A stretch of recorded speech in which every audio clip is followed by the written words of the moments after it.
are live with Pro League, another day of matches for you here in Columbus. I'm your host, Katie Bethfruit, joined by Nameless, Pac-Man, and Study for what is sure to be some very exciting matchups for the day. But to kick things off, we want to recap some of the stuff that happened yesterday. First, we want to talk a little bit about Midnight versus Reciprocity. Study and Reciprocity did 3-0 them, but I wonder, do you think we're going to see this continued energy from the likes of Shawnee and Dylan? Well, just the continued energy of just Den for me, just him coming in is just a whole new feel for this team. Like, they just look so confident with everything they're doing. Yesterday in that third map, they were down 0-2. And like I said yesterday, it was just a combination between Zed and Dylan. Dylan had a 1.27, but Zed had a 1.35. And when both of those guys are shooting on all cylinders like that, they're going to be really hard to beat. I mean, and just thinking about that search and destroy, it was the fastest search and destroy we've ever had in this year's Pro League history. So, like, these guys they're hitting their stride with this new team. Like, they're 2-0 in their last two matches. They beat LG, they beat Midnight. Obviously, those aren't two of the stronger teams in this division, but they're setting themselves apart from the lower skilled teams. So that's a good sign if you're a Rec fan, because they were sort of on the downward spiral. Playing at a level as high as they are, even though it's not against the best teams currently, just playing at that level once you have a sub, a guy that hasn't been scrimming, is what's really impressive. They made a huge comeback against Midnight on Seaside to even start that off. Like, that was insane. That was insane. It's just back-to-back hills and holding them with a new team, holding setups that's really nice to see.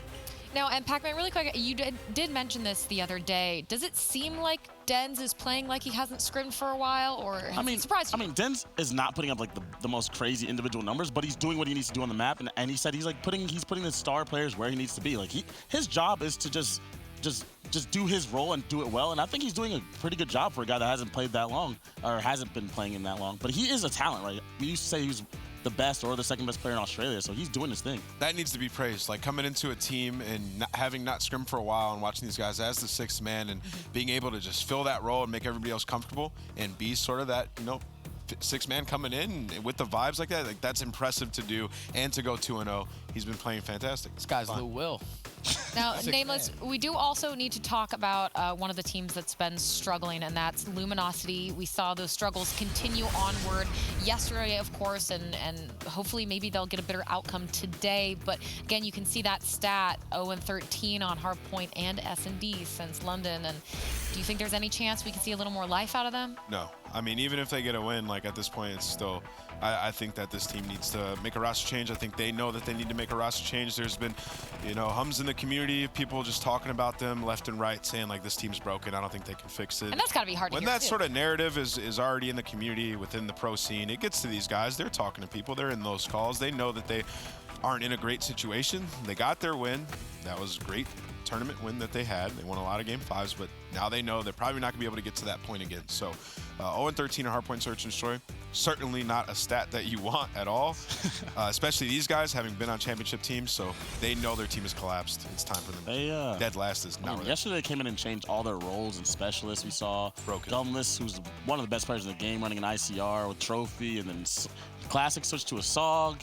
John and Slack were running Maddoxes. They just switched everything up yesterday, and still it was a loss. The nail in the coffin was losing to UIU. Right. It's like, are we the actual worst team here?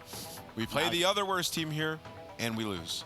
Now you're in dead last place. That is the nail in the coffin that has sealed their fate. They have to change. All right, well, let's take a look at our schedule, because LG will be playing on later today. But starting out, we're going to have Faze Clan versus Evil Geniuses. And, Pac, I kind of want to focus on Evil Geniuses first. Both these teams have been playing well, and EGS especially have certainly been making improvements. Yeah. But do you think they can take down a Faze, who also looks hot? Well, I think I've been a person that's been sleeping on Faze, and they've proved me wrong. I feel like their respawn is actually just that strong. Like, whatever the record is, 11-1 since London. I do think that EG has done a great job, and they are improving. I feel like me and Study accidentally went to their room just earlier this week, and after their win, they were watching VOD. So, like, this team is improving and still working at it for sure. So I don't think they're going to win this match, but that does not mean that they're not making the right steps forward. That is certainly true. And again, I think you can see it.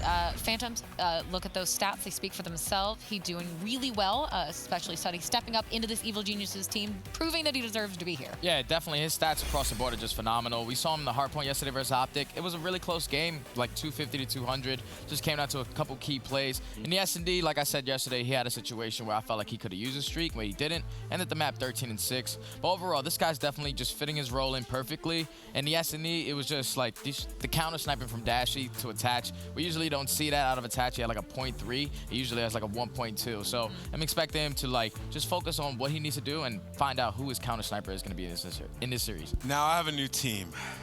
Oh, No, Oh my! this guy's a bandwagon.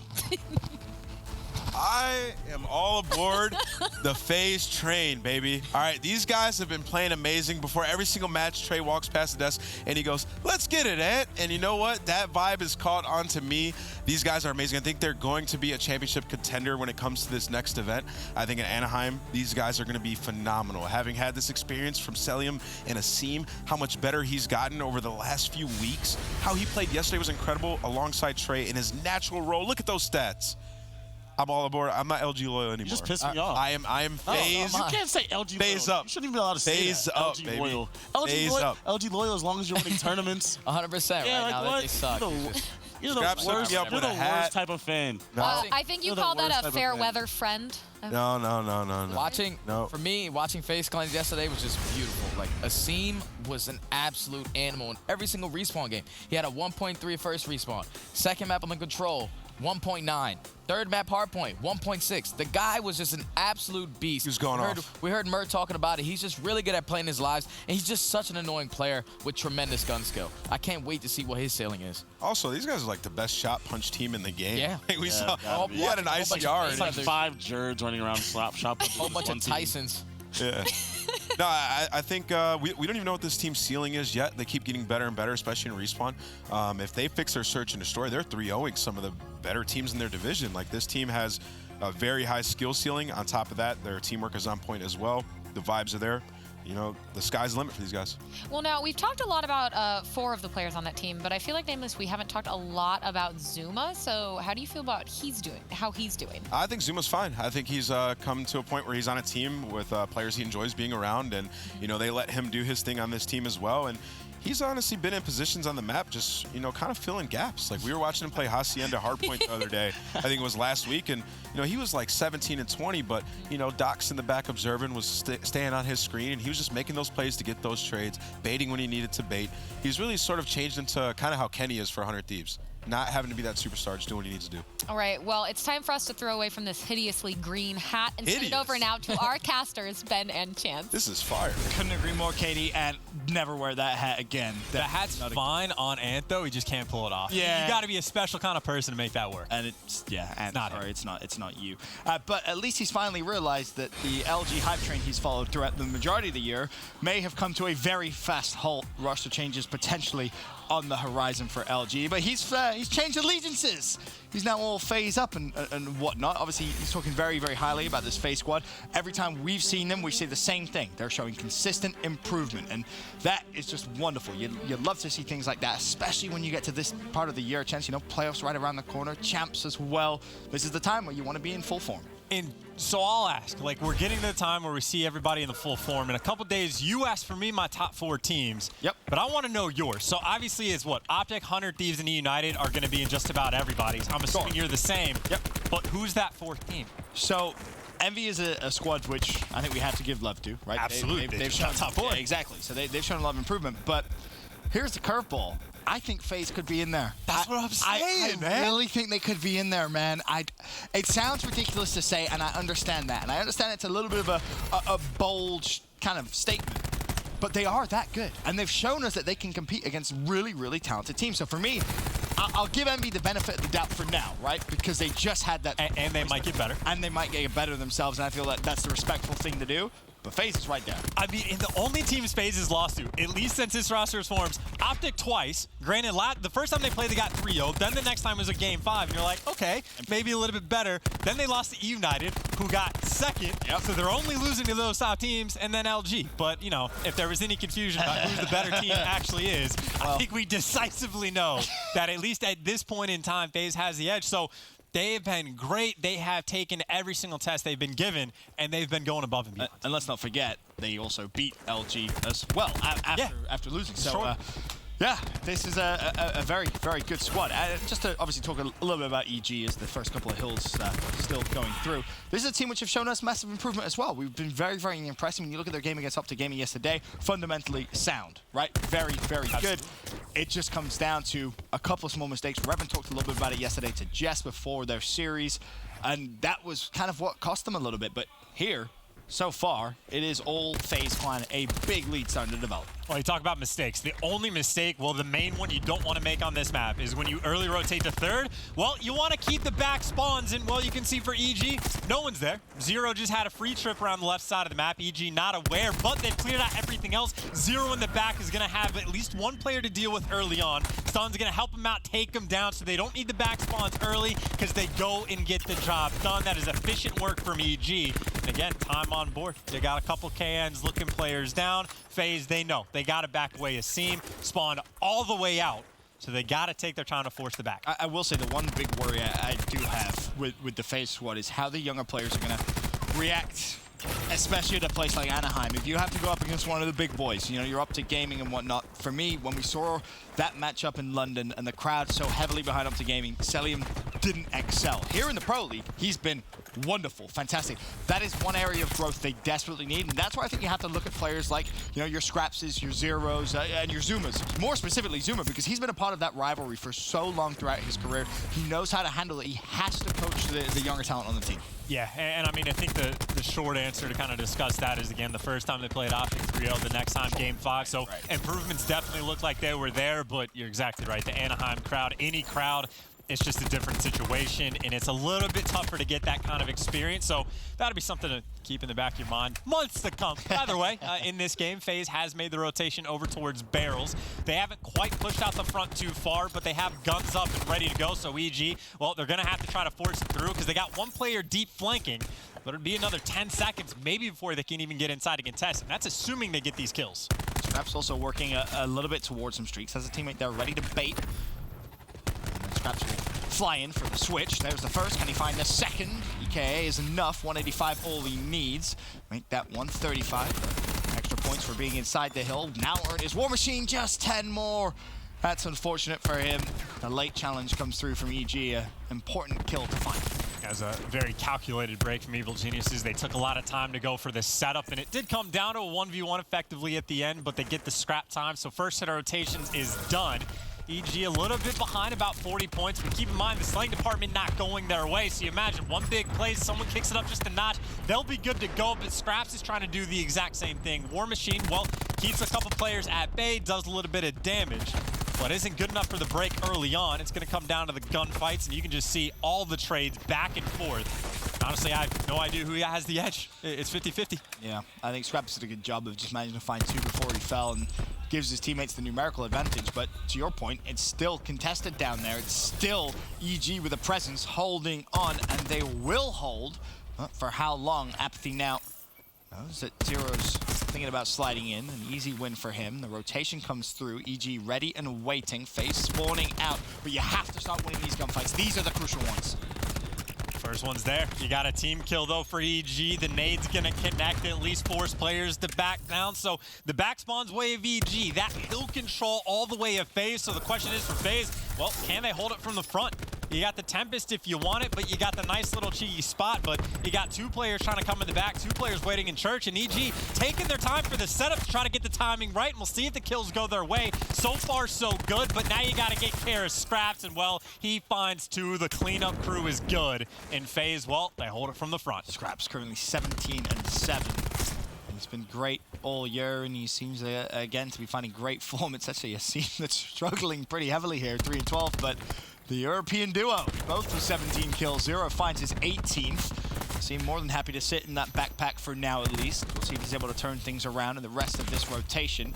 A little bit of assistance would be great. I'm curious to see, you know, how many EKAs he's at is damaged, to see if it is just maybe a poor game, a poor start, or potentially, yeah, it's what, 1-7? Yeah, pretty poor game so far. Well, I mean, 12 and 13 though, so from his perspective, he's not doing great, but he is doing his job. So obviously you want to say if he picks it up, Faze will blow out the lead, but I don't think that's the case. I think they've just been getting good holds from the front. When they're in good positions, they make it work, and I think Asim has done his job as well as Selim, because he's the man picking up 2 inside the hill, but Faze, they get the hold from the front on the last hill, they win the rotation and next, and this is the rotation that just wins you Seaside. This is the rotation that if you get down packed, you're gonna be good to go. You see number 5 backs up out of the hill just to make sure his teammates get the back spawn. As soon as they're there, takes a couple steps forward, gets back in the hill, gets that control. You got a 50-point plus lead. And honestly, for EG, I don't even know if they're really going to be able to contest even these final 25 seconds. I don't know if they're going to be chopped any of this time off the board. JCap's going to give it a shot. He gets taken down, and that's pretty much decides it. There's no hope of getting a lot of time. Selim scraps 0. All about the 20-kill mark or thereabouts. It's, must be an interesting dynamic now for Zoomer on this squad. Not necessarily needs to be the massive Slayer. Doesn't have to be the playmaker. Just kind of filling in. More of a role player, if nothing else. Is Apathy does have a slam available, but jiggles to the right, jiggles to the left. Asim will take care of him, and Faze still trying to put pressure onto this rotation. If they win this chance, for me, this is game over. Yeah, Asim's out there throwing some mean shoulders. The Tempest is out, though. Exotic finds 2, and Phantoms is in the feed as well. You got EG, the nice little hold so far. Apathy on the flank, cuts one off, and this is going to be a decent amount of time going the way of EG, because Faze, well, they got 2 players working the flank, but they are far away from making it happen. And honestly, if you even try to come through this door, Apathy, he's definitely thinking about it. This is not a bad time to use it all. It guarantees those final 20 seconds, but might not need to pull the trigger because the kill feed, nothing but EG. 4 clean down, you get those final 16 seconds right back in this game. You're, well, just about getting tied up. Beautiful, and that's EG through and through. Resilient in their hard points. Again, always keeping things close, and can they now try and take the lead? They're going to be down just shy of 10 points as we go into our final rotation. In flies Exotic. He gets shut down. Cap there for the trades, though, and he's played his life, just not long enough. App still with the grab slam. Bear that in mind. That could be the key moment to maybe blow out the rest of this game as EG take the lead. Sounding takes its all off the map. You got players burning alive. How do you get through? Scraps is trying to find a way, but everyone's gonna get cooked. Phantoms has the streaks. EG with their first lead in a very long time. And you gotta imagine they can even afford to lose some rotations. They got the Lightning, they got the Hellstorm, the specialist coming in a full impact. And as you pointed out, Apathy still sitting on the grab. If things even get interesting, finally Phantoms gets taken down, but Exotic's still inside the hill. This is just another massive point swing on Seaside. That was such a big hold, and again, those streaks are going to be crucial. Now the kills in transition, once Faze cannot afford to lose. Keep your eye on the minimap, the spawns coming through, and that's a horrible one for 0. He spawns way out. Faze have the advantage of the hill for now, and actually Cap kills 0 there, and we'll see where he spawns, still relatively close. Asim trades it out, but I don't necessarily know that was a kill you even want, because now Cap spawns at the back of the map. EG in a prime position to put some pressure on the hill. Oh, when all things are equal, they get to the hill about the same time. But Faze held it from the front last time, and honestly, if they do it again, they'll be in a solid spot. So Phantom as well, he's going to ping the Lightning. He's going to call it in as well. He might be able to kill at least 1 or 2, force the rest indoors. Oh, no, Lightning finds nobody. Apathy can't either. Phantoms is there. Keep in mind, that grab slam's available, but Scraps with his second war machine of the game, he can find 2. Granted, a teammate, but EG, maybe just enough to get inside the hill, at least stop Faze from going, and of course, well, EG, they can win it here. Yep, they sure can. 16 seconds left. They only need 10 of them, and there's still a lightning strike as well if they want to play for a late rotation. Faze still needs a push, and that's going to have a crazy effect on the spawners. App flies in, no grab slam for him. Contest comes through, but that should be that. App finds the final kill, and EG clutch up in the hard point. And that was a very nice string of plays that EG was able to pull off. I don't know if you remember back to the Fountain Hill number 3, where I was like, oh, EG, there's no one left to fight for the scrap time, won't trap any time off the clock. Attach instantly went and picked up 3 inside the hill. He was completely by himself. He not only picked up 3 kills, but he stopped Faze getting about an extra 15 seconds. Because he killed 3, EG won the rotation of barrels for free. And then from barrels, we saw when Apathy had that grab slam, he ends up going on the flank from yellow, which, well, we'll see the last minute, so it might just be easier to break this down with it on your screen. We'll see exactly where it comes from. So we actually go all the way from first, but Apathy goes on a nice flank to help break first. And then, of course, the next rotation that they have to win, well, it pretty much just came down to lightning strike, right? It doesn't find anybody, but it forces a couple players into bad gunfights, and Scraps did what he could with the War Machine. But again, everyone was just in too bad of a spot, and EG clutched up. Yeah, a frustrating one for the likes of Scraps. I mean, another War Machine, double positive, pretty much does everything he can do. Zero slowed down drastically, though. If you see his stats there, 20 and 20. There was a time where he was, I believe it was 20 and 12. So had no luck whatsoever in that final few rotations. The Purifier obviously doing a lot of work for EG on that first hill. And even though this is something Apathy talked about on Hot Mic, like he only gets one with the Grass Slam, but again, he used it at essentially the perfect spot because you're close enough to winning the game on this hill that any kills that you get is going to force Faze to spawn so far away that you lock it in. So the Specialist got you the streaks, and the streaks helped you win the game. Great plays from EG. Well, that's the end of game one. Jess caught up with EG before the game. Thank you, Ben. That's right. And I spoke with Exotic, and he brought up when these two teams matched up at London. He told me, well, we sucked at London, and yet somehow we took Faze out to Game 5. He goes, I don't even know how we did that, but we're definitely feeling a lot more prepared now. We're a better team than we were at London. So he made it sound like he's expecting a close game, but like he is definitely expecting a win for EG. Now, over on the side of Faze, Scraps disagrees. He said it's not going to be that close again, and he had his usual cocky air about him. He said if we play the way we should, it'll definitely be an easy 3-0 or 3-1. So, of course, the 3-0 ship has sailed. Let's see what happens next, though. Ben and Chance, back over to you guys. I love that. I love that. Cocky demeanor comes through as you expect, right? Well, it's not going to be a 3-0, and it's definitely going to be maybe as close as what we saw back in London.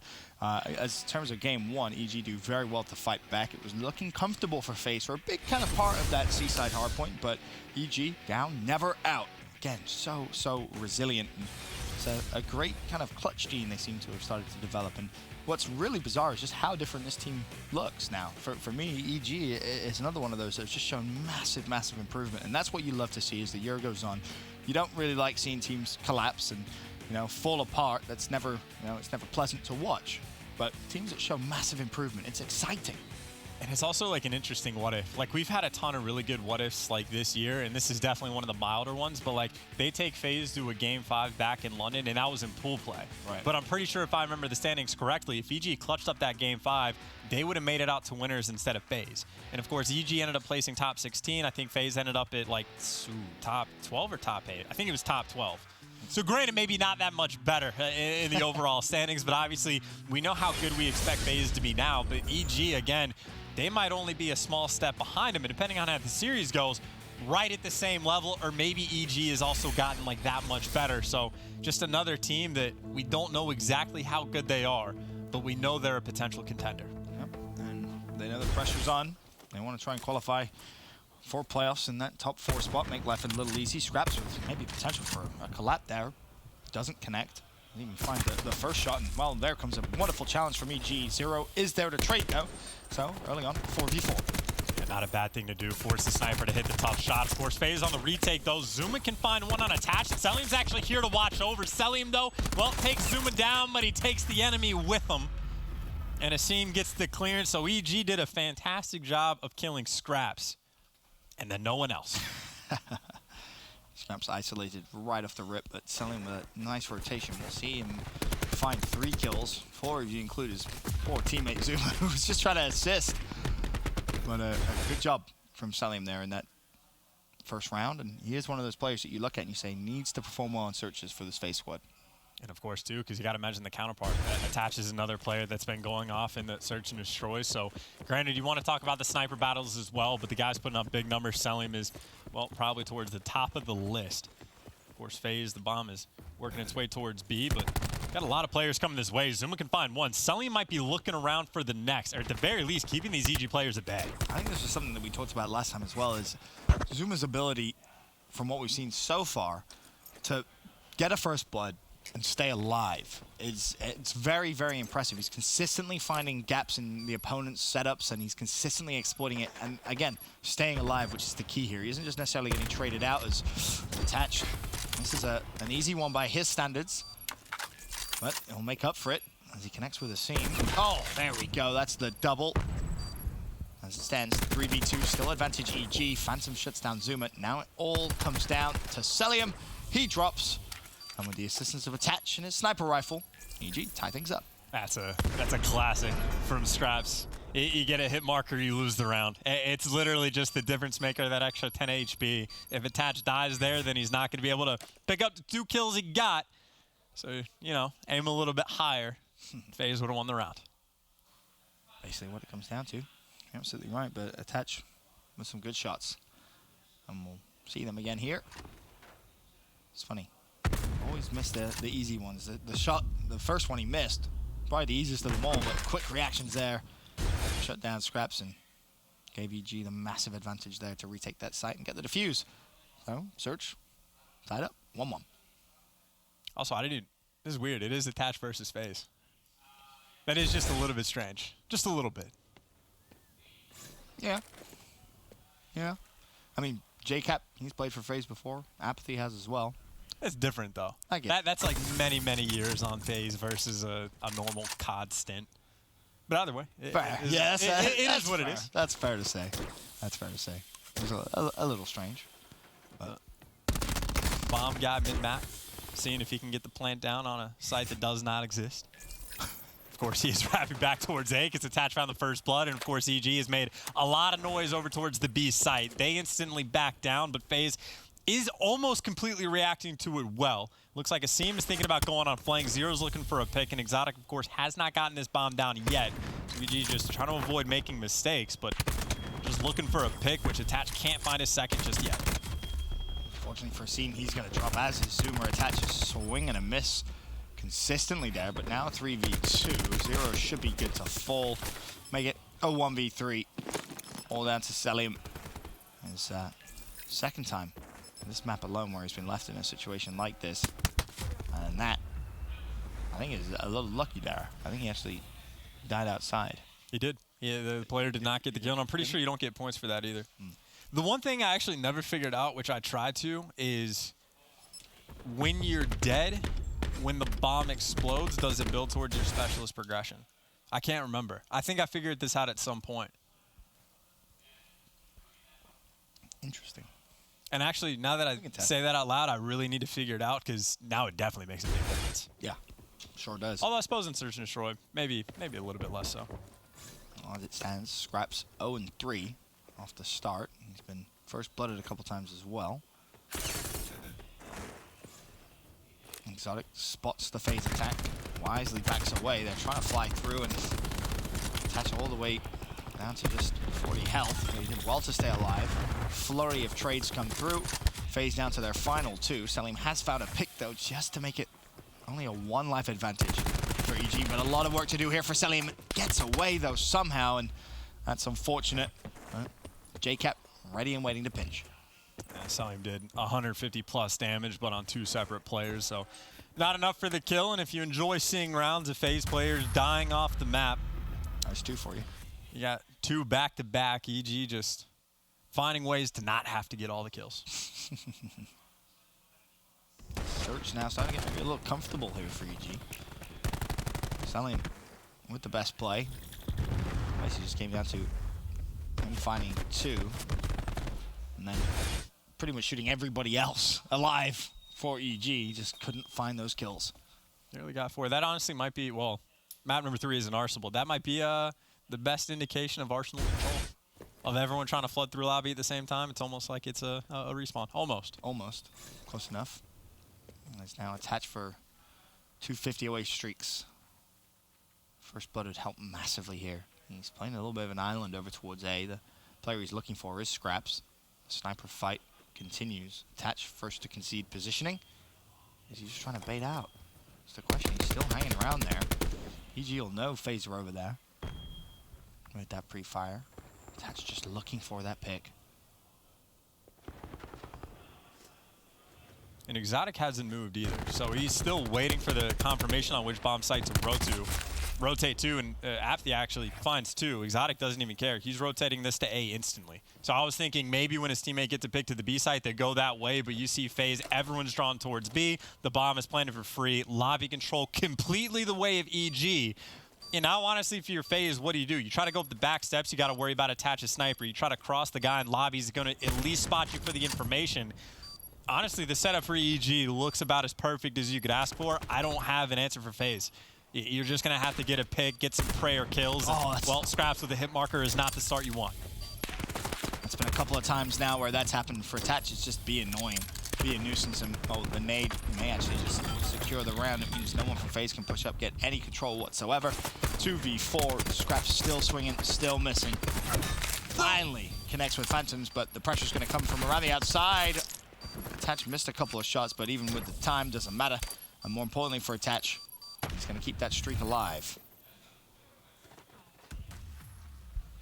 And I'll tell you, that is a really nice strat coming out from EG.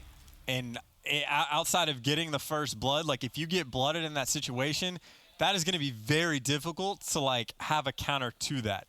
So I'm not kidding. I wouldn't be surprised if EG does that every single round on offense. Something very similar to set up until they get a streak or maybe a specialist to switch things up, because at the moment, I don't see a reason why you would try anything different. You let Attach play on an island. If you can get a pick, great. If not, you can rotate it one direction. On the other side, Apathy apparently just picking up 2 pieces like it's nothing. Yep. And then, of course, you just go back towards that A site. So it's great to see so far from EG. We'll see if they can let it rock, because Attach, of course, is looking for picks because, well, he wants some score streaks. They are flying, but look at the positioning. Phantoms has found himself in. There's 2. Now all of a sudden, Attach wants a little bit of the action here. It's a 2v2 very, very quickly in. There's the first. Attach. Oh! I thought he was going to get that kill. The hit marker's enough. The EKA secures the streaks. JCap was like, don't worry, brother. I got you. And again, this is just another really good setup coming out from EG. It was the opening Attach, gets the information. Phantoms is watching over him, and then the player that was in the vents, he's got the stun to slow them down to secure that first kill. And this is honestly a masterclass Arsenal search and destroy performance right now from Evil Geniuses. And now they got the streaks to play with in the back pocket. You put EG in your top 4? That's what I'm saying. Like, and again, I don't even know if we mentioned like Splice, for example. Like, there are so many teams that are in contention. Heretics even. They've gotten like top 6 at least once, if not twice now. So like, they're certainly in that pathway. Gen G is obviously not on a good run right now, but we know that they're solid. So there's a lot of good teams that come Anaheim are going to be fighting to be top dog. Already, first blood for EG. First 2 rounds were back and forth. Since then, it's been the EG show, and it looks like this is going to be closed out this round. A 5v3.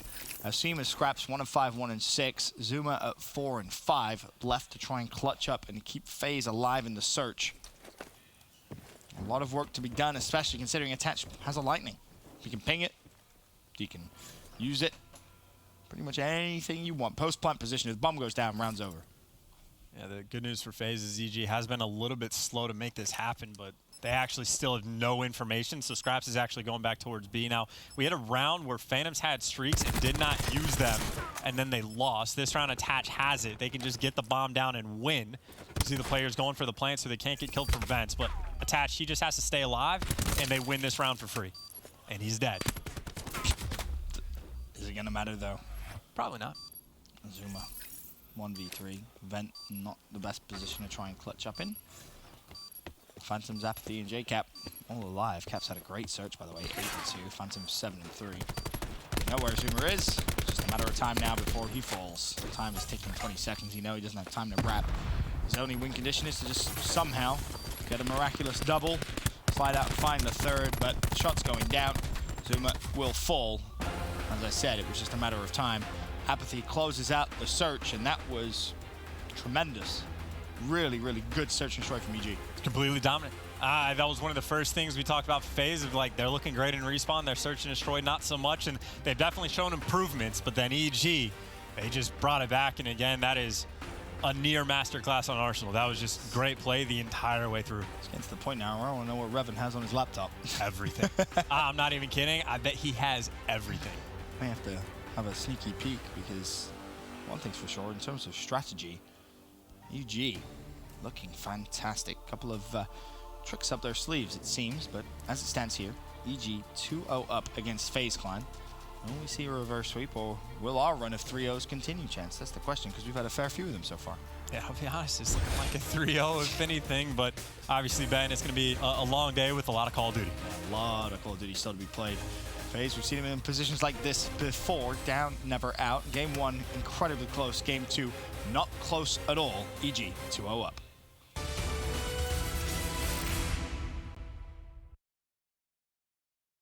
The Call of Duty World League is brought to you by Mountain Dew Amp Game Fuel, the official beverage of the CWL.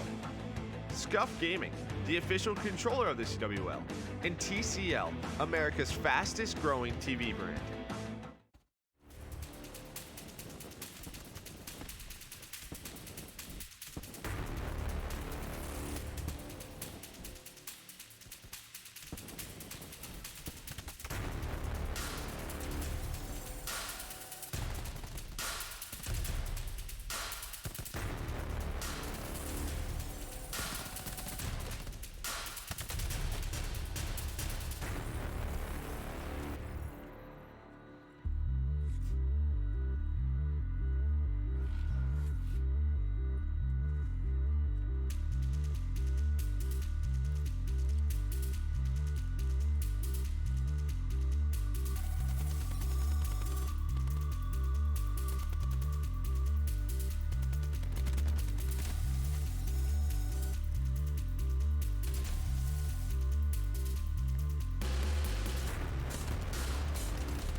Game Fuel. Level up the game. EG currently sitting 2-0 up in the first game of the day. Faze in trouble. And Chance, I think we figured it out 100% in that commercial break. And shout out to the wonderful Joey D, Merc, on Twitter. Realized that the reason that this has happened is solely because of Nameless. 100%. It has to be. There's Nameless no was other analysis. all a part of the LG hype train. He gets off the hype train, he joins the Faze hype train, and look what happens. Faze collapse. Now, what that means is more than likely LG going to 3-0 for the rest of the week. Possibly. I would, and so LG, keep in mind, they're playing like their theoretical toughest competition, the top two teams, and they are 0-13 in hardpoint, search and destroy, or whatever it is, 0-14, I have no idea. But then, yeah, they just come out and like double 3-0. That would be insane to see. But of course, we got a long way to go before that happens because EG Faze is going to a Game 5, Ben. I don't know. Maybe not because EG has been. If you're a Faze fan, you might want to tweet at Nameless and ask him politely to take the cap off because not only does it not look good on him anyway, apparently it's a curse. That's crazy how instantaneous that is, too. Right? Faze has been dominant, wears the hat, takes it off 10 seconds later, doesn't make a difference. It is a Seaside, you blow a 60-point lead, which granted, on Seaside, 60 points isn't that big at all. But then that search and destroy, that was just... wasn't tough to watch. It was honestly really entertaining to watch. But yeah, it was a 6-1 nonetheless. It was a weird one because normally when you see a 6-0 blowout, it's never really, it's never really great to watch. But the way EG played it was just beautiful, to be honest. So it's always nice when you have games like that. There's a little bit of pressure now coming over towards A. One ticket progression through. They also have the ticket progression at B, but the second one is looking good. Did Nameless take the cap off? I mean, he took it off stream, or on stream, we saw, but I don't know if he put it back on Warfare 2. I have no idea, so we got to get the Nameless intel to dictate who's going to win this series, or at least the map. For the moment, though, Faze looks like they're surging forward on the flank. Attach is just staying alive for an incredibly long time, putting down a lot of damage down range. Finally, they hunt him down and kill him. But still, it's only 2 players on the flank for Faze. No one's pushed up towards B, so yes, EG's down on lives, but at the very least, there's no damage done on the B point yet. Oh, here comes the pressure. EG down 3. Make that 4. Scraps finds 1. Now, Scraps may have a big fight that he needs to win. Unfortunately, he's not going to be able to do so, but his teammates are there to trade. Still the pressure coming through. The lead now at 6. EG crumbling defensively here. Faze just throwing absolutely everything at them. And they seem to have, for the most part at least, all of the angles covered. Still contested, though, halfway through the final tick. You're just looking for wall bangs. Honestly, if you hit him, you might stop the players from healing, so that's why you want to go for him. But either way, 2 ticks in. 9v6 in lives, and with the minute and a half, if I'm Faze, just slow the pace down. Just play for kills. I'm not even kidding. I'm going to say this unironically. And I'm gonna I hear the desk behind me saying the word faded, but you could snipe in this situation. I'm not kidding, but I know Pac-Man just said faded, and Nameless just like chuckled to himself. But you could do it. That's not a joke. No, I'm imagining their faces, their reactions. God, it's so dumb. Does he even play the game? Well, potentially, because now it becomes a round of search and destroy, right? You only have 1 life, and if you're trying to post up, if you're good enough with it, you can definitely make something happen, but Attach will fall. Now you have yourself JCat finds some apathy, trying to clutch up a 3v5. Nice pick. Nice double pick, 3v3. A round which Faze has been in the driver's seat in. Is slowly but surely slipping away. Scraps now has to 1v3. Does have a nade available in 30 seconds. If they group, maybe he might consider it, but it's doubtful. Yeah, Senor Kaplan just making the big kills and Scraps. Well, he has the nade, but you're exactly right. It's pretty much going to be impossible. You have to over-challenge everything. You got to pray or someone over-peaks. And EG, you can see, not going to make any mistakes. All nice and grouped up. Cap falls with 9 seconds. The challenge comes in, and that's why you wall bang. It stops the player from healing because it always connects. And nice clean round from EG. Scraps read pretty much everything correct throughout that entire situation. He should have sniped. And here's why it can work as well, because you see the places Zero's getting the kills. Everyone posts up, you almost always leave at least one ICR over by the 18. Another guy either play with you at the 18 or playing sushi with a SOG or something like that, and the players on the flank. You could just snipe the guys at the front. You get the clearance, and you're up 9v6, and you got a minute and a half to hit the shot. You're almost never gonna see it because it's not the smartest thing you could do, but it's possible, Ben. It's not that silly. It's bold. I would say it's bold. I need to convince Nagafen to do it. Because he sniped on this map on opening breaks before. Yes. To a little bit of success. So Foam will do that too, if I'm not mistaken. He's possibly, yeah. He's had snipers out at the start of controls, but at the end of controls, kind of doesn't sound all that too crazy, just because of the way that the life count works in the game mode. But round 2 underway. PG with a flurry of kills, and Phantoms was 75 away from streaks. Would have been massive, but a lot of attention over towards B, and because of that, EG should be good to at least get 2 ticks into A. I'd be surprised if they don't actually get the full 3, because I think Faze, they're going to try and set up and spawn kill. Yeah, we'll see how successful they are. It's worth mentioning, at the very least, Zero had a very nice opening break. He picked up 3 just to kind of give him the clearance, and, well, he's going to be watching one angle as Celium tries to come in from the pinch side of things, but the read is there from EG. Obviously, they know the situation. They find 2 kills. Now Zero, well, he's going to get challenged from everybody, just trying to stay alive. And so far, so good, but EG pouring on the pressure on the flank. What is there? Zuma goes all the way down to 8 health. There's still 2 more plays from EG, but again, nothing but trades. 22-21, 1 life advantage for Faze. Scraps with some nice shots there onto Phantoms. Keeping EG pinned back as best as he possibly can, at least. Of course, EG still having 2 players kind of floating around the flank, but honestly, the setup from Faze is as good as you're going to want it, as long as players manage to stay alive and Asim feels the pressure. So he's going to back off. The Sog moves over towards Sushi to take those good gunfights. Everyone else watching the flank, Zero's here, stays alive just so he can get the help.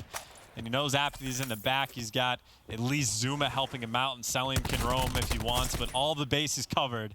You got a 21v15.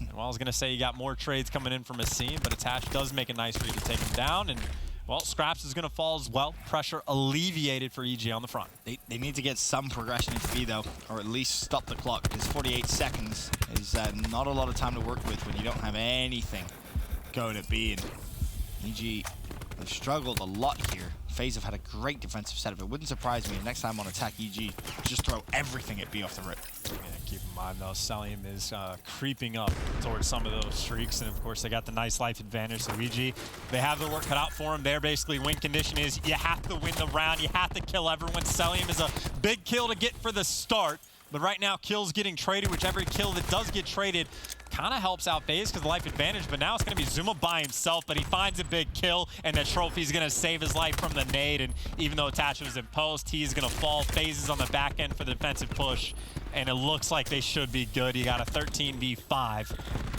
but EG not quitting just yet. They'll have to give it a go. It's not going to be successful, though. That's the problem. Zero tags up everything in sight. No streaks aren't no for Faze. Zero gets him. Close. Zero found him at the end. The guy that was off the map, I'm pretty sure, I think in the kill feed you saw the skull. Zero did manage to find Apathy. I could even hear him calling out exactly what was happening earlier. So just a nice little thing. If Zero manages to get streaks, which I think he's like 4 or 5 kills away from it, but it is plays like that that occasionally will be the difference maker. But maybe not. I mean, we'll see. Selim was close himself, but couldn't manage it. EG managed to find him in the opening push when they were attacking B, at least. But yeah, next attack for me, EG, I would just throw everything at B. A was simple. Faze's defensive stand was great, though. And now for Faze, they're going to fly over towards A. EG, no presence in side showers. They will concede it, and they will try and do exactly what Faze just did to them. It is rare that we see when players or teams get trapped inside of A that the team that traps them in actually does well. It seems like every time we see it happen, it always falls apart. I think the most successful team I've seen pull it off was Splice, and I think that was against LG back in the Pro League, where they go for a spawn trap, and it's kind of similar to what EG is trying to set up now, but well, they still got to get the kills. I was going to say the most successful, I think, was actually LG. Well, that's there's spawn trap and there's mercilessly spawn killing the opponent. I'm talking about, like, from a setup perspective, I think Splice pulled it off the best. From destroying the opponent, that was LG. Yeah. 100% LG. That was so scary. Scary to watch, and well, how times have changed since then. As it stands, 3 life advantage for Faze. A lot of time on the clock. A lot. And you do have some utility available. Zero already has his specialist. Scraps seen. Zuma's not too far away. Selim already has used that Tempest. So on the flip side, Apathy, Graph Slam attached close to War Machine Exotic, close to Tempest. Phantom still a lot of work to be done before he earns his. And Phantoms has arms that are 10 feet long. He's just getting those shot punches from way downtown, but now you got a little pressure towards the point. I think it's going to be Zuma inside the hill. Phantoms is here, though, but he's going to fall. Zuma finding 2 big kills. He has the 18 control, and now your job is just stay alive. Keep it alive at 18, but he's going to fall. He at least buys his teammates time to get near the hill. And Asim, well, again, he's thinking about that grab slam. If he wants it, well, it might have been there, but EG, they're just going to get a nice little wipe on hill, and that just goes to show 18 control is the most important thing to do when you're on offense. And because of that now, EG maybe in the driver's seat, just merely because of the control they have of the map. With 50 seconds to go, only 1 tick invested. There was some utility invested by Faze. Of course, you saw the crash. And they felt that that was the right time to use it. They still have a lot available, though. They themselves want to go for it, and Asim could be the difference maker. Or not. As always, is it going to kill me? Is it? I don't know. But the Vision Pulse is actually in from Phantoms, who apparently is having a fantastic game because getting that in the third round for the Vision Pulse. Fairly impressive Apathy, though. He goes, well, it's not red dot chasing. It's you can see through walls chasing, but he's going to fall. It was actually Zero. Zero that used the Vision Pulse. So Faze wanted to go. Yeah, Faze wanted to go for it. And, well, now they find themselves investing a lot into this round. Attach is forced to use the War Machine, but it's a war on war. Scraps is going to win it. Apathy now his turn to try and fly in. Grab Slam available. Oh, he tried to pull the trigger. It's a 4v4 with 15 seconds. Yeah, I think that's the War Machine that helped him out, but now Selim is going to find two. The entrance is there. You got a 4v3. Exotic can find one, staying alive just barely, but he's surrounded. He goes for the challenge, and Zero finds two big kills, and now Attach, well, just good luck. You got to be on the point, and Zero finds the next. That's a good call by you, Ben, because I don't know why I assumed that was Phantoms. I checked it, and I thought the bar was going down, apparently stationary. But that means Zero has been going off. Yep. Not just to get the Vision Pulse, but that is 3 massive kills he finds at the end. And those are just really nice plays coming out. Yeah, Faze really wanted that round. It got close towards the end. If Apathy's Grav Slam goes off, that round, very different. That would have been 2 free kills, 3v1. Assume he gets traded, still a 2v1. You expect EG to close that one out. And I'm curious just how much is going to be taken away from him, if anything. The whole thing. That is tough for Apathy. Well, got to have that bounce back as well. EG, they get the first blood, which means that the A point is completely theirs. And streaks. And it's worth pointing out, I don't know exactly how early he got that Vision Pulse, but that kill he got on Apathy, when he was outside of the map, he hunted him down. Maybe. Probably not, but might have been the difference maker. Maybe. You'd have to rewatch to find out for sure. Nah, we'll go with it. I like that theory. 100%. I like that a lot. There's a Hellstorm, and Scraps just refused to die, despite 3 plays in front of him. Selim collapses inside.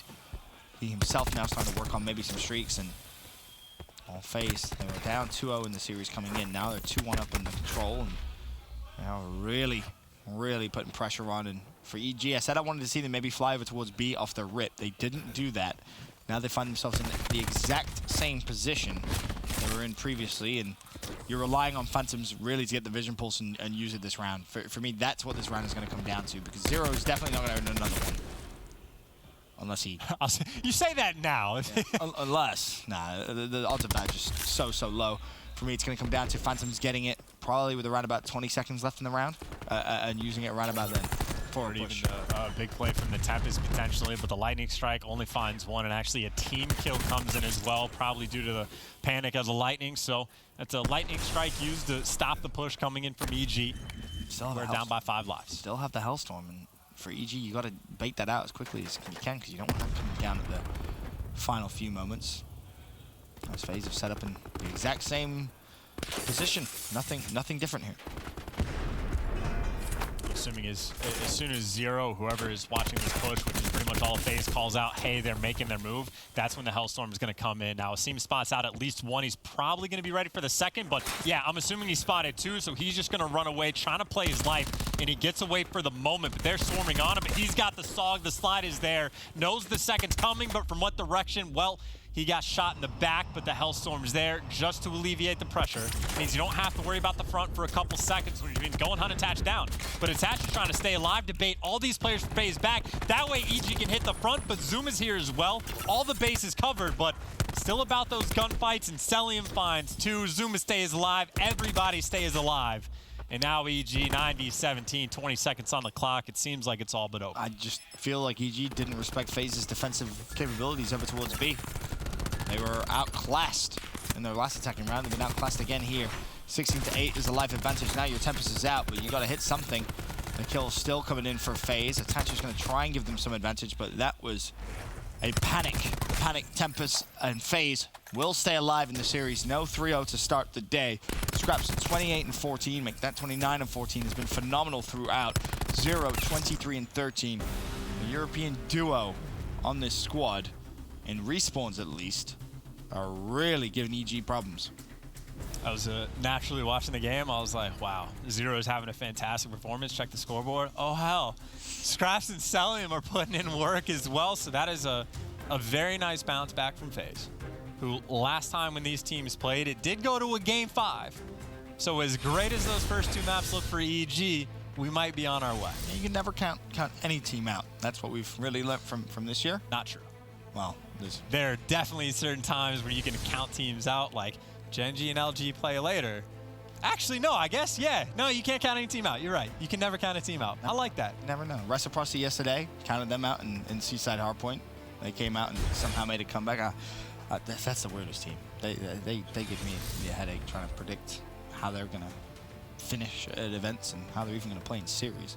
Confusing. Can you imagine if you told me last year, hey, Dens is going to be a really great ICR, or like an AR player? I'd be like, okay, that's a little bit weird on what team? He's playing with a bunch of Europeans. I'd be like, wait, what is this? Like, what happens? And he's the only Aussie in the league. Would it not even be weirder, though, if I told you that Scraps and Zero were going to be playing with 2 completely young players in Zuma? Well, last year, I didn't even know who his team was. Exactly. So that would have blown mine. You would have said Selim. I'd be like, oh, like that's pretty cool. But I'd be, yeah, what happened to FaZe? What happened to the FaZe team? They didn't make the league? Oh, now they're in the league?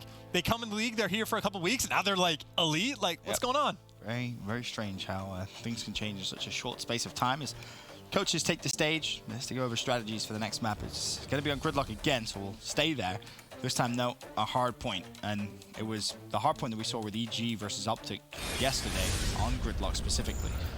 It was an interesting one because fundamentally sound, right? There was just a couple of moments, like EG off the rip, their P1 and P2 hold was great. It was a rotation of tree where they really, really struggled, and using that from 3rd to 4th was their big, big downfall. Now, if FaZe, aren't as maybe neat and tidy as Optic are on 3rd and 4th here, I think EG may actually just close it out here.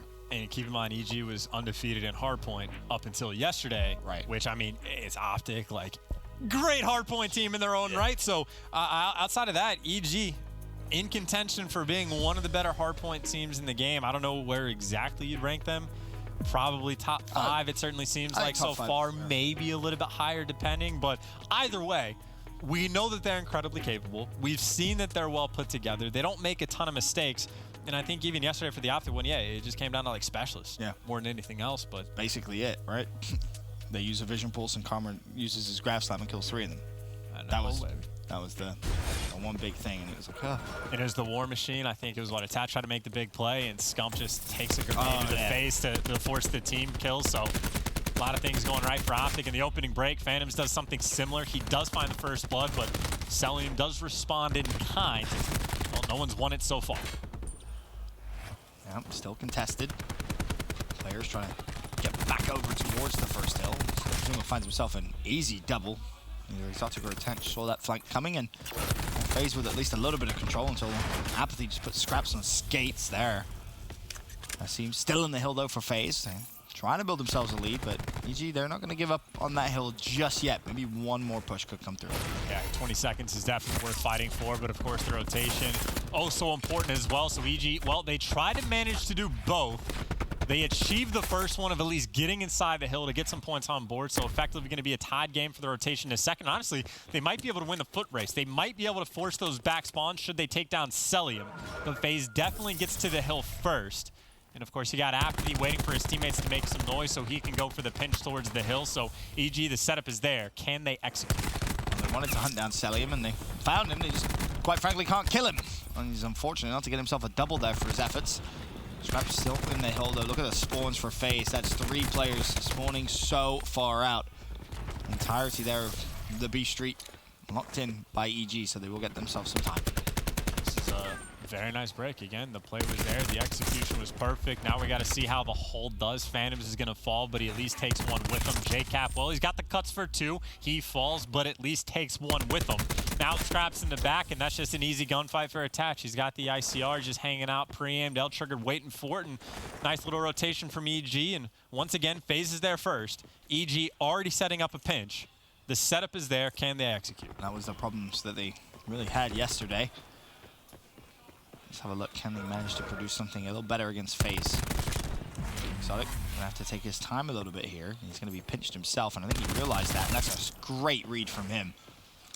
But that is unfortunate timing as well that comes through. FaZe still in the hill. Jacob has got through showers. He's trying to hunt down anyone from FaZe, but Zero will find a pick. EG with still 40 seconds left on the hill, yet to touch it. That's a very big gunfight for Scraps to win because JCap is actually in a really good spot. Once you get like inside of showers, usually you can find the kill on the guy on the hill, but 1-0 takes him down. That means Faze can stabilize, and this is once again that tree hill being a little bit of a problem for EG. Can't find too much going their way.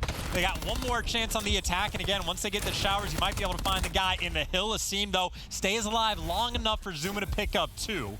But EG, it looks like, well, it doesn't even look like. I was going to say they force it through to fight over on tree, but that's not really the case. They only get a couple seconds in Faze. Well, they have the rotation first. Zuma just trying to... He's just trying to get away. Yeah, he just wants to try and stay alive. He's 100 away from streaks. That's so well played. The fact he was able to get a free kind of jiggle on the hard point. Made sure he was now just a kill away. Juggling the hill. Something you haven't really seen in quite some time, but 85 points now. His teammates say, hey, players at the back. Zuma says, don't worry, boys, I got you. There's a line. Did they rob him of the streaks? Did his teammate do that? Did they step a foot inside the hill, or did they give up the first 5 seconds to try to let Zuma run to get the time? I don't know if they did. The problem was Zuma was stressed out at the back, I think, being chased. But I mean, a player literally, when he was right there, like stepped inside and instantly backed down. I don't know if they were in there before that, but if that's the case, that's hilarious. But it doesn't really make a difference. Zuma got the full streaks anyway, and Faze wins the rotation to the hill, and they get a little bit of time. And now you got the streaks for the next hill. It's the same thing. It's the thing I talked about before this map. You look at their EGs, P3, P4. It's not great. Why? I mean, we'll take a look, dissect it maybe a little bit more in the second rotation. But if they have a poor P1 or P2, which now you're going against this rotation in the first hill against streaks, things aren't going to be pretty on this map for them. And honestly, it really comes down to that tree hill as well. That's where it spirals out of control for the fort because you never get the back spawn. So gotta maybe figure out a new way to make things happen, or maybe if a player just steps up. And honestly, it could just come down to like 1 kill. If Exotic stays alive in the back, or if JCAC can find one. Sometimes it just goes that way in COD. So EG, they gotta force a lot. Phantoms, well, he's gonna help out. He's on the flank effectively, and he finds 3. That should be a guarantee of EG getting quite a bit of this time, despite the first streak. I don't know if Zuma's going to want to invest the next one. It looks like he's not, but either way, this is a ton of time to go the way of EG. Oh, he did.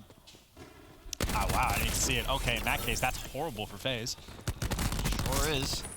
But what is good is, I believe it was Asim on the other side of the map, just shut down Phantom, so he's trying to put pressure on the rotation. And it's almost the identical place we obviously saw Celium in the first rotation of hills. He's going to spot EG trying to get to the back of the map, and Faze have initial control. Exotic finds that first kill. You're trying to get players inside a post. Celium, well, I was going to say able to stay alive, but the nade takes him down. And this is EG again. The second hill, they have been great. They have been able to break it 2 for 2 times, and basically 10 seconds it takes them to go for that setup to get the break. Now Faze, everyone's trying to come from the back, but the 18 control heavily in EG's favor. Couple players able to get inside the hill, and actually they get past just enough, and just like that, Faze right back inside, and Phantoms can only take 2, and those are kills that don't make a difference because Faze, well, they're inside the hill, and actually maybe it makes a difference depending on how these gunfights go. And look at the decision EG made. 3 players decided to push old. 2 players rotated. Cap was a little late, and now look at the result. Not only do you not get any of the time on old, you've messed up the rotation completely. If you're EG there, you have to dedicate yourself to that rotation. There is no point splitting and trying to go for that play. I respect it, honestly, because there's a lot of time, but obviously you can see high risk, maybe medium reward, and they are going to get punished for it. And again, as you pointed out, it goes right back to tree where they have struggled. He's got the grab if he wants it, and maybe the good news for EG is they do have some of those back spawns, but this is Faze just with a very comfortable setup. So, yeah, high risk, medium reward, and that is a hefty punishment. I mean, even so, just knowing how poor they've been on this hill over the past few days, yeah, I just say you just rotate. You just chalk it up. It's 20 seconds. Now all of a sudden, not only have you lost 20, you've lost the initial 30 here, so it's 50, and you're still no closer to breaking through. So it may be a full 60. So essentially, you've lost almost 100 points chance. And now Asim is just sitting on the grassland waiting for it. He only finds one. Another player's in the back. He might be able to get it done with the gun. But either way, that grassland backs players down to just force him there. So now you got Exotic pulling out the Tempest for the rotation, but I don't know, at best he can maybe find a couple kills on one end, but Zero's already on the other. Exotic can only find one because he's just going to get swarmed, so he gets dropped with the Tempest. Pretty much no avail. Faze has already been blocking the back left spawn, so EG are going to be spawning everywhere on the map. A creative grapple spot from Asim to get in the back, and Faze eventually they should be able to break through the hill. be honest with you, Chance, I feel like this one is over. Very much like last time. This one's going to a game 5. 214 to 114, 100-point lead. Zuma, another streak available for him. That's just how well he's been playing. Make that 2. Really good stuff from the Italian stallion. This is 25 seconds, and if it goes their way, Faze just wins the game here. Apathy almost certainly is going to invest the Grab Slam, but needs to heal, goes around back, and well, Faze a lot of kills their way, so I imagine he pulls the trigger, but actually, as you say that, the pinch was in anyway, so he can save it potentially for next. Faze cannot win here. Keep in mind, Zuma really good at earning streaks for the first hill. And so, yeah, Faze is going to 100% win this game. There's nothing EG can do. Nothing. They can save us some time. Just not going to the first hill. That's about it. There's the first streak that comes through. Second streak is available. Exotic and JCap, though, hanging on, but there's the lightning. There's 1. There's 2. And Faze now inside the hill. App has to be good with the Grab Slam. This is his moment. Excuse me? I felt like that was a little harsh. I felt like there was a player directly behind him that he didn't kill with the Grab Slam. That's what it looked like to me. You mean that guy? Asim? Is that who it was? Pretty sure it was, yeah. Well, getting a couple kills. Faze just 3 points away from ending the game, and they'll take what they can get. EG being scrappy, but again, you have to deal with a Hellstorm and a Lightning and a Vision Pulse and FaZe Clan. Too tough on Gridlock. And Ben, would you have it any other way? Going to that game 5. A very interesting series. A great map 1, followed by a very, very decisive search and destroy from EG. Control pretty much favored FaZe from the start, and as did really that hardpoint. So the 2 Gridlocks, all advantage FaZe from 2-0 down to tie things up 2-2. First game of the day, and we're going to a game 5. We've had a lot of 3-0s recently, Chance. It's about time we had some game 5s back in our favor. Will it be another dominant search and destroy for EG, or has FaZe got something left?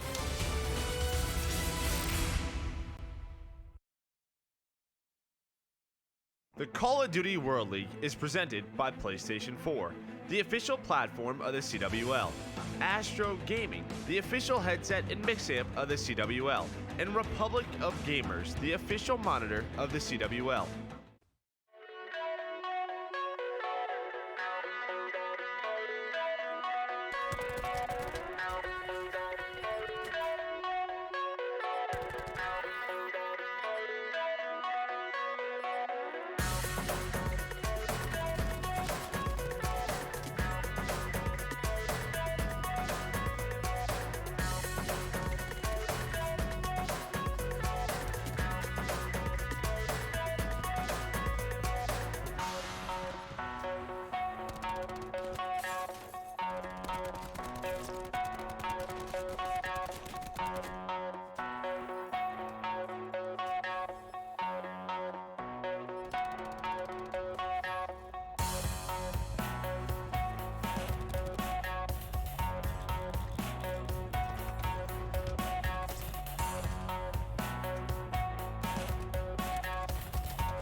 Evil Geniuses, Faze Clan 2-2.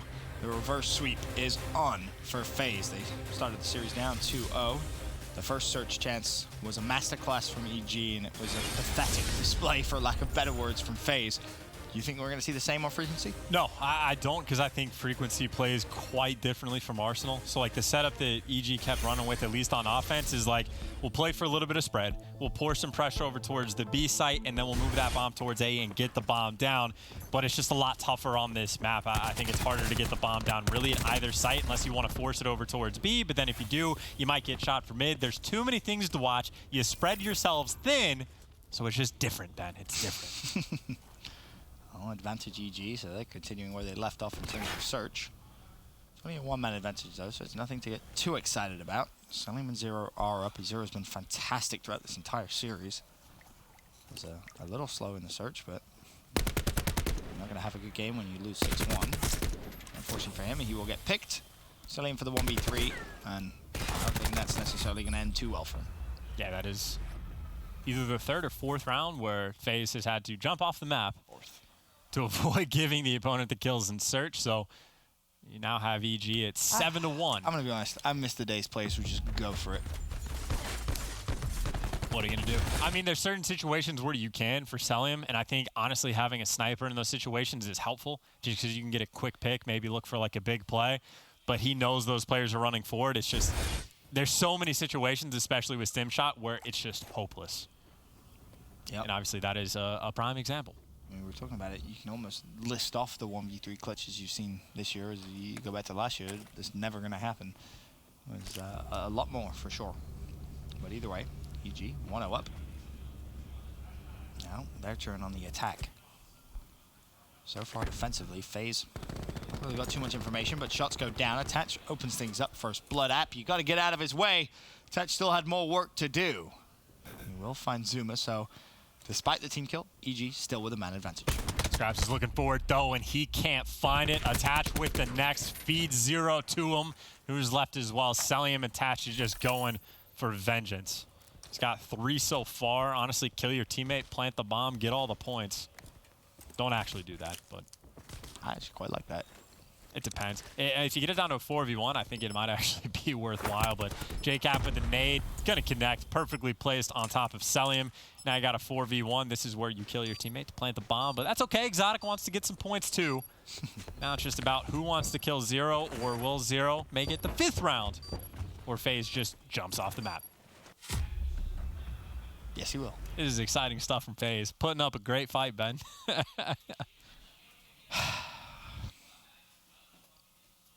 They'll bounce back this round. Scraps is going to hit a nasty shot. So I was actually just about to bring up Scraps. He's been isolated a lot. EG have found him, targeted him, killed him every single time. He's been not really too efficient with the sniper rifle. I'm not saying he's not a good sniper rifle player. Oh, he's great. In his hands, he can be great. But this series specifically, he's been borderline useless. I mean, think about the very first round we saw in Arsenal, how it started out. EG went and swarmed Scraps. They knew he had the sniper, and they triple challenged him. Yep. You're forcing a hit an incredibly difficult shot. What happens there? Triple challenge him. You force a hit an incredibly difficult shot, which if you don't connect with the first, you're guaranteed to die. And even if he gets one, he's still gonna die. So you're basically nullifying a sniper when you approach the situation like that. So maybe someone needs to help Scraps out, or he needs to put it away or something, because EG, again, just been on point in search. That nade was perfect from Attach. He didn't panic when he saw 3 or 4 FaZe players, and he's given his team the advantage first blood. Now it just comes down to, what can his teammates try and do? Well, nothing. Scraps puts the sniper rifle away, more aggressive. Will find a pick this round. FaZe with the advantage. 3 versus 2. They have bomb in hand. Phantoms and Apathy to go big for EG. Of course, those are some very loud players, so Phantoms knows for a fact exactly where at least one of those are. And, well, when you watch them cross, it helps out as well. They are fairly pinched in. Phantom is watching the cross back and forth. He knows one move towards bomb. Zuma, well, doesn't feel he can plant it yet. And Apathy, well, had the pinch in. So they have all the information. They know where at least 2 players are. They know the third is in pipe. So Apathy thinks he can go for it. He makes the move, gets the kill on Zuma. He does fall. Phantoms can't trade the kill. Zero, well, he can pick up 2. And FaZe is able to find their 2nd round in the series. Damn. I mean, you know, you just lost 6-1. It's just the way it goes. It's early on in frequency, but Just the way you said it. it sounds cool to say, yeah. Well, Faze do win that round, and even if Phantoms had shut down 0, I think the trade was almost instantly going to come through. So really not much you could do in that one. But you're absolutely right. Faze, their first round in this map. Second overall. Can they try and tie things up? And I much preferred what we saw there from Faze. You know, Scraps with the Maddox just fly straight forward. Managed to find himself a pick as well. Seems a more aggressive Faze. Maybe the answer here to EG.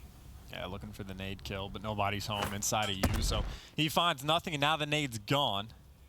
It's not what EG was waiting for. EG was waiting for a pick, but they'll be happy to know that they don't have to deal with the frag for the next minute or so. Bomb working over towards B. Scraps is switched away from the sniper, so now when the pressure comes, well, he has a good gun for the job. The nade on the other side is close, but no cigar. And now we just have a nade war, effectively, that, well, it's only going to be good for hit markers, of course. Meanwhile, that bomb is towards A. Zero's here waiting for it. I think he feels the pressure is there. But he doesn't know. The player jumps right up. You got the ICR. You got to get away, and the bomb is down. EG, vaguely similar to what we saw in Arsenal. You bait the map, and you go for the bomb plant.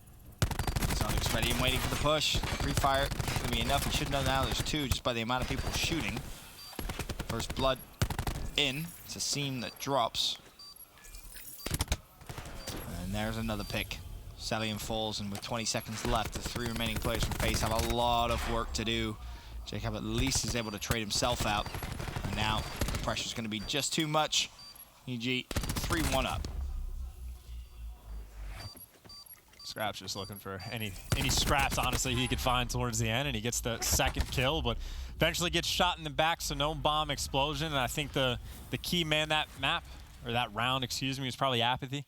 Apathy was a guy waiting mid-map, so it helps that you get the first blood and the bomb down, but once Celium tries to make a move, App just waiting in the wings, drops him, and then 0 map control as soon as Celium falls, and too many things for the Faze clan to have to worry about on the map.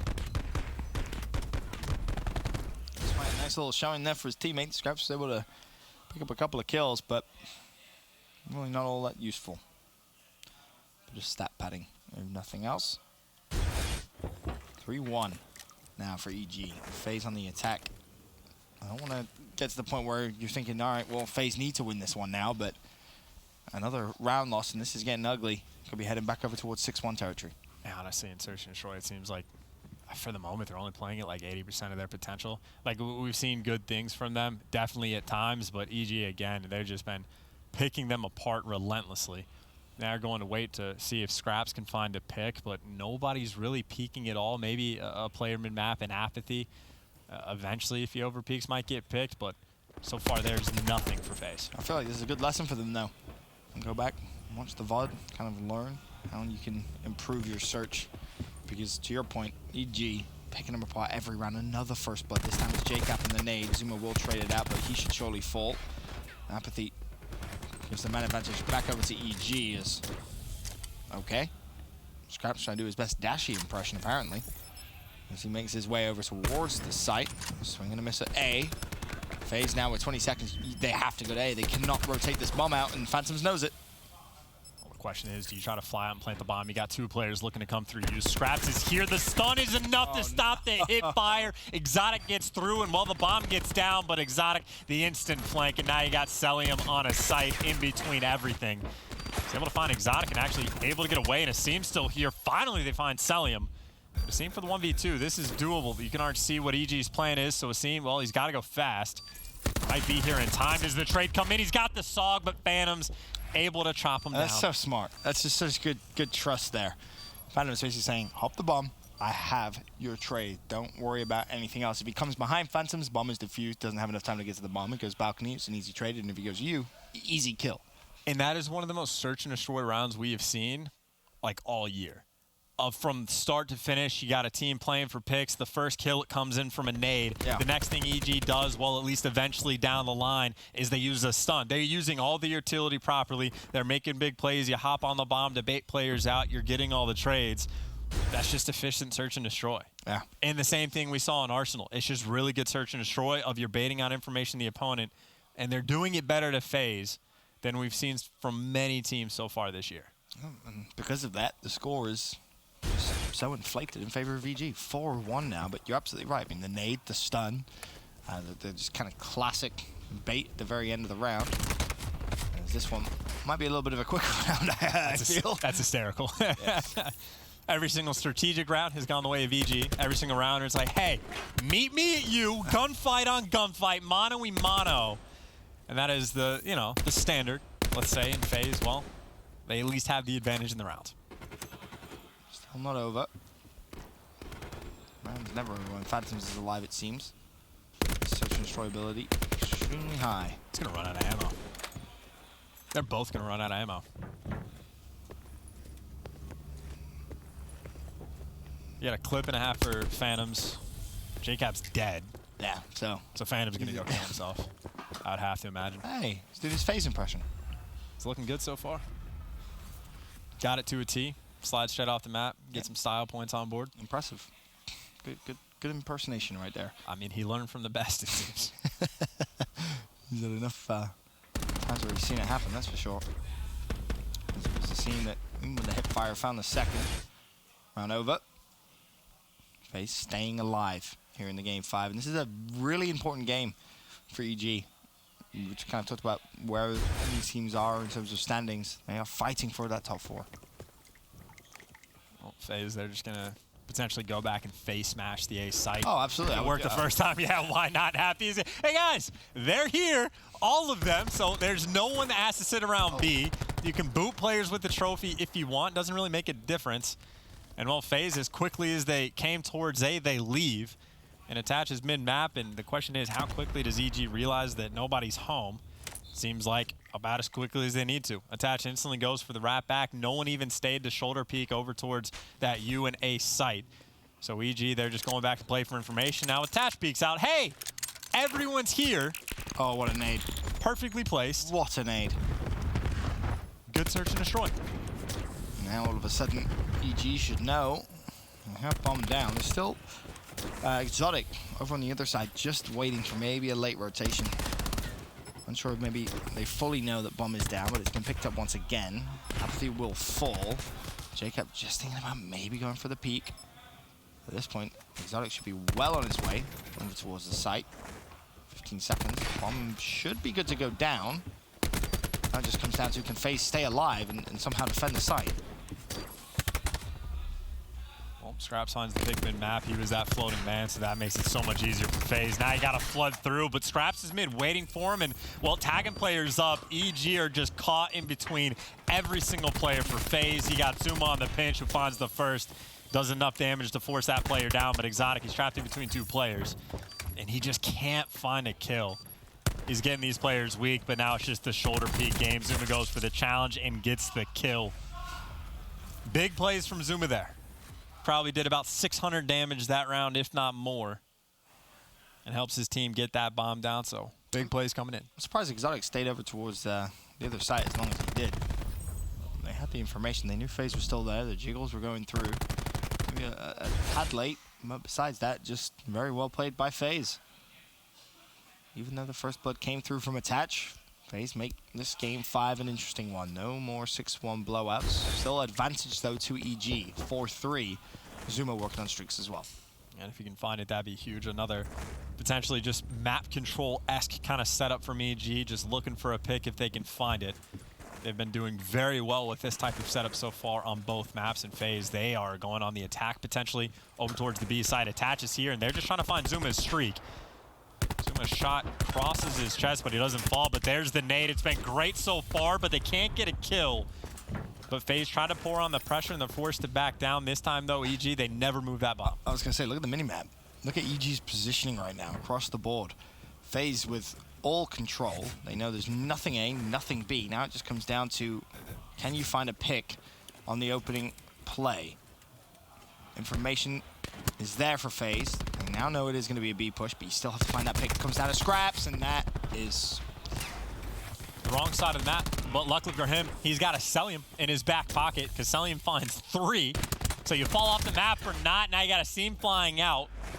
And granted, Celium falls, so maybe that just means EG can win the round, but a 2v1, and you go straight into Zuma for the streaks. If the actual search and destroy strategy has been the way of EG, the big plays have been on the side of Faze. Celium goes massive for the team. The best part was, that's what you see him fall up there. Scraps' instant reaction was, oh no. and then it was, nice! Yes! As soon as he watched him get his teammate get like 3 kills. That was highly amusing to just hear the war cry come out from Scraps. But it's going to be a tied-up game and a massive advantage for FaZe. Zuma with the streak. I was going to say, use it. Just call the lightning, get clearance over towards B, just ping it, force the players back down, try to get the bomb down, plant it, and then win. Instead, they're going to be playing for picks, but maybe that's a delayed thing. You try to see where players are at, get a pick if you can find it, but now the lightning forces the players to back down, and B doesn't actually call it in, so attach can linger. But you imagine enough players from FaZe are here that they're going to back him down, and actually you're just going to straight up call it in and see if he can find anything. He gets nothing, but he gets the bomb down for free, and now he can back away. I'm so surprised he actually called that in. For me, just hold on to it. You have a teammate with full control of the site. Now you use it in post-plant where, hey, one's on bomb, call in lightning strike, you win the round. It's a free win condition. Is that going to maybe bite FaZe in the butt? Still waiting for the first blood to come through. It does go in the way of Celium. Now a 3v3 as a quick couple of trades come through. Zero trying to pre-fire the bomb. Another streak comes in for Zuma, but he's fallen. 15 seconds left, and it's a 1v1. Just play your time. Watch the cross, play your time. You got 11 seconds. If he hops it now, you check it 7. It doesn't matter. You win for free. Phantoms, well, he tried to make the play. Maybe try to look to see if you can find the pick, but you can't. Even if you call the lightning strike early, at the end of the day, you still put yourselves in a great position. You still get the bomb down, and you got 5 men alive, and it comes down to, well, you just have to waste 35 seconds on the clock and keep one guy alive, and that's exactly what happens in the end. That's another round for FaZe in a row. This is 4 in a row now. Yes, indeed. And now you have a Hellstorm, too. Zuma was able to find one pick right at the very end throughout all of the trades. And now FaZe looking to complete the reverse sweep. You asked at the start of the series who I had as my top 4. About 2 maps in, I was thinking, oh, BG! Did I make a mistake? FaZe not letting that prediction down just yet. Still a couple more rounds potentially to play. Stun comes out and finds nothing. The problem for EG is, like, what do? You know you got to deal with the Hellstorm, so everyone's kind of floating to where they can get inside cages if he calls it in.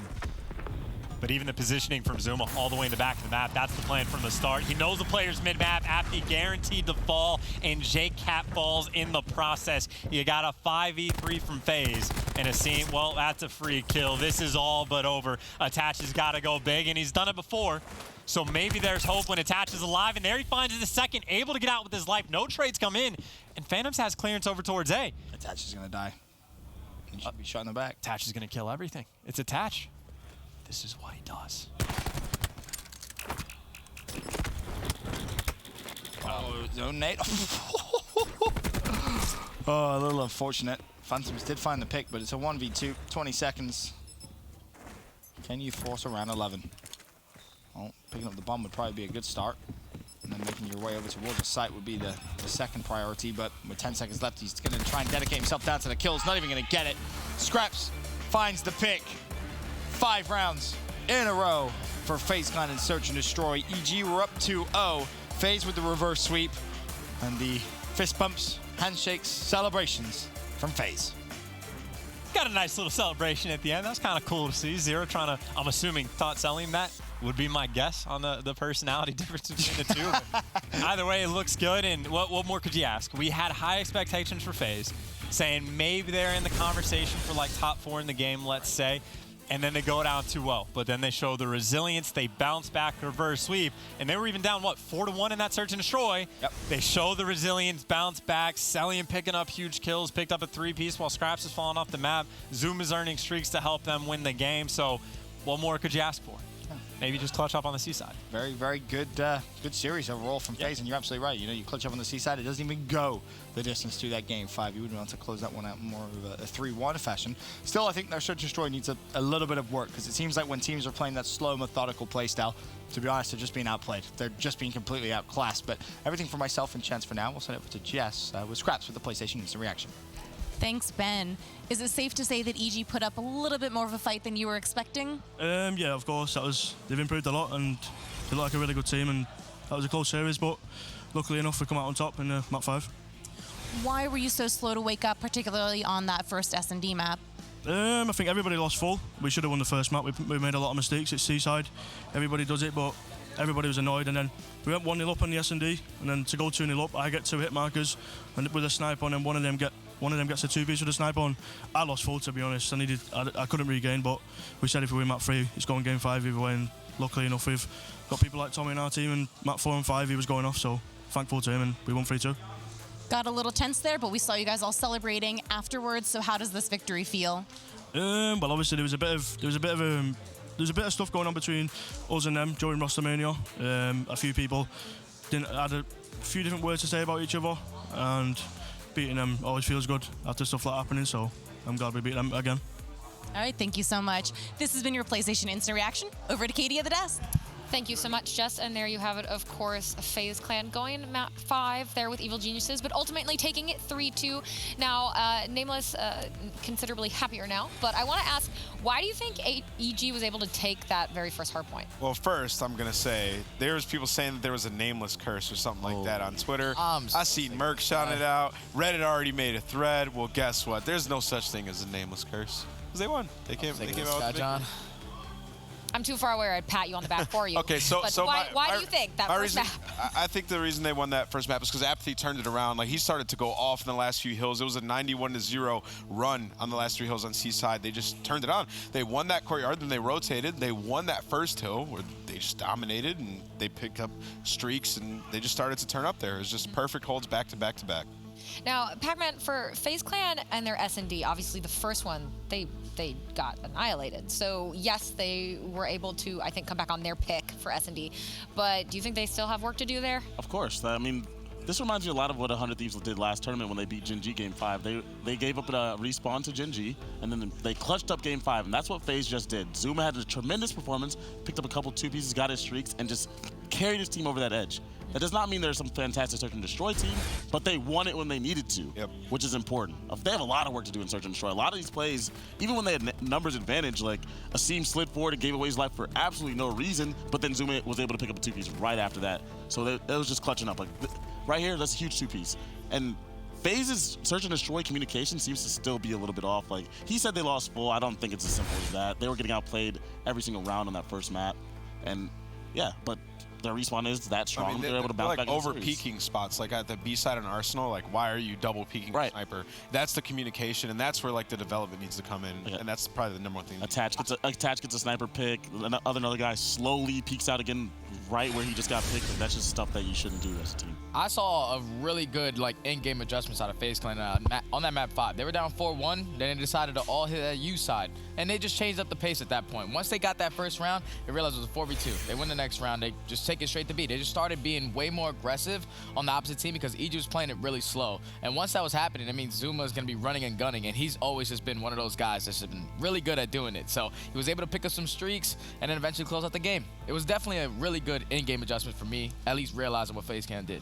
When I think to Scrap's point, Nameless, they said that if it went to, if they got that map 3, it was going to go to their map 5. But how did you feel about what you saw from Control on kind of both of those teams? I mean, that's kind of what I expect, right? Like, FaZe is the better respawn team, in my opinion. I expect them to be able to outslay and control the pace of the game, and that's exactly what they did when they come out with the victory there, to start that reverse sweep. And that's sort of where the intensity ramped up. Once they got that victory, they rolled out the rest. Honestly, there was a crucial moment when it was EG was on defense, and they had a 3v3, but they got picked by Zero on the street. Zero was able to pick one, and then I believe it was Exotic, like Yeah, wide swung. He yep. over-peeked out, and Zero got a quick two-piece. And it was the defensive sides on that map that were so close because FaZe was dominating their defenses. But if EG was able to hold on their defensive side, they could have won the match. But Zero made a huge individual play and was able to win the map for him. Keep in mind, that's like the second Gridlock now that we've seen EG lose. And when they started to pick it up and they were winning those 3-0 controls, it was on Arsenal. And remember, going into this league, they were like, they hadn't won a control round. So maybe people starting to figure out that veto process against them and guaranteeing that control, starting to give them some trouble. All right, let's pull up our schedule as we move things along here. Of course, on this wonderful Wednesday, you can see it. UYU and Reciprocity coming up next as we move our way onward. Of course, UYU with its struggles trying to find a foothold. Reciprocity showing a little bit more life. Of course, if you just missed it, FaZe Clan going map 5, but taking a 3-2 over EG. We'll be coming back to talk UYU and Reciprocity.